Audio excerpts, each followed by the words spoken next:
What happens when someone abandons the people who love him most?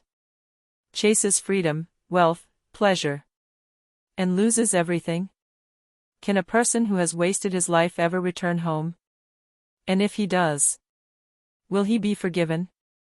This is not just a story about rebellion. It is one of the most powerful stories ever told about mercy, forgiveness, pride, and unconditional love. This is the story of the Prodigal Son. Yellow Circle Chapter 1, A Shocking Request. Long ago, there was a wealthy man who had 2 sons. The older son was responsible, obedient, and hardworking. But the younger son was restless. He wanted more than the quiet life of his father's house. He wanted freedom, adventure, pleasure, a life with no rules. Then one day, he said something shocking. He went to his father and said, "Father, give me my share of the inheritance." In ancient Jewish culture, this request was deeply offensive. Inheritance was normally given after the father's death. So what the younger son was really saying was, "I care more about your money than about you. I want your possessions, but not your presence." The words must have broken the father's heart. Yet surprisingly, the father agreed. He divided his property between his 2 sons. And just like that, the younger son prepared to leave home. Yellow Circle Chapter 2, The Life of Pleasure. The younger son traveled to a distant country. At first, life felt amazing. He had money in his pockets, friends surrounding him, music, parties, luxury. For the first time in his life, he believed he was truly free. No father telling him what to do. No responsibilities. No limits. Every day became another celebration. He spent money carelessly. And as long as he had wealth, people stayed close to him. But there was one thing he failed to understand. Not everyone who smiles beside you truly cares about you. Many people only love what you can give them. And eventually, the money ran out. Yellow Circle Chapter 3, Losing Everything. Music becomes darker and slower. At the exact moment his wealth disappeared, a terrible famine struck the land. Food became scarce.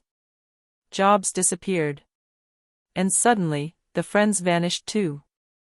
The people who once laughed with him abandoned him. Now he was completely alone. Hungry. Desperate. Broken. Eventually, he found work feeding pigs. For a Jewish man in that time, this was one of the most humiliating jobs imaginable. Pigs were considered unclean animals. But his situation became so terrible that he wished he could eat the food given to the pigs. Think about that moment. A young man who once lived in luxury, now starving beside animals. This was the consequence of his choices. And finally, he hit rock bottom. Yellow Circle Chapter 4, The Moment of Realization. But sometimes, people only begin to change after losing everything. Sitting among the pigs, hungry and ashamed, the younger son finally began to think clearly. He remembered his father's house. Even the servants there had enough food to eat. And suddenly he realized something painful. The freedom he chased had turned into slavery. The pleasure he wanted had turned into suffering. The pride inside him finally broke.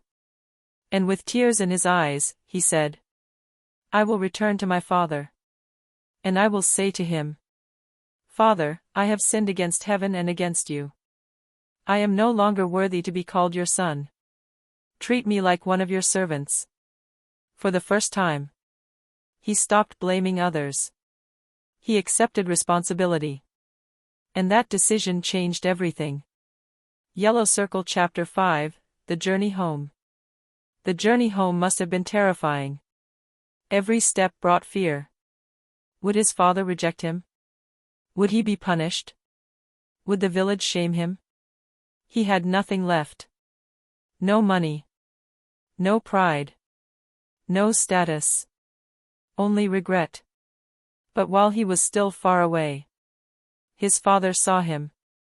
Which means the father had probably been watching the road for a very long time, hoping his son would return. And then something extraordinary happened. The father ran toward him. In that culture, older men did not run publicly. It was considered undignified. But the father did not care about dignity. Love was more important. Before the son could finish his apology, the father embraced him. Not as a servant. Not as a criminal. But as a son. Yellow Circle Chapter 6, The Celebration of Forgiveness. The father immediately called his servants and said, "Bring the best robe and put it on him. Put a ring on his finger. And sandals on his feet. Prepare a great feast and celebrate. Because this son of mine was dead, and is alive again. He was lost, and now he is found." The robe represented honor. The ring represented family authority. The sandals represented freedom. The father completely restored him. Not because the son earned forgiveness, but because the father loved him. Yellow Circle Chapter 7, The Anger of the Older Brother. But not everyone was happy. The older brother returned from working in the fields and heard music and celebration. When he discovered the reason, he became furious. He refused to enter the house. He complained to his father. "I have obeyed you for years. I never disobeyed you. Yet you never celebrated me like this." Deep inside, the older brother felt bitterness and jealousy. But the father answered gently, "My son, you are always with me, and everything I have is yours. But we must celebrate and rejoice, because your brother was dead and is alive again. He was lost, and now he is found." Direct hit ending message. Soft emotional music. The story of the prodigal son is more than a family story. It is a story about humanity. About pride, failure, mercy, and second chances. Sometimes people run away thinking freedom means living without limits. But eventually they discover that real peace is not found in pleasure, wealth, or rebellion. It is found in coming home. And no matter how far someone falls, forgiveness is still possible.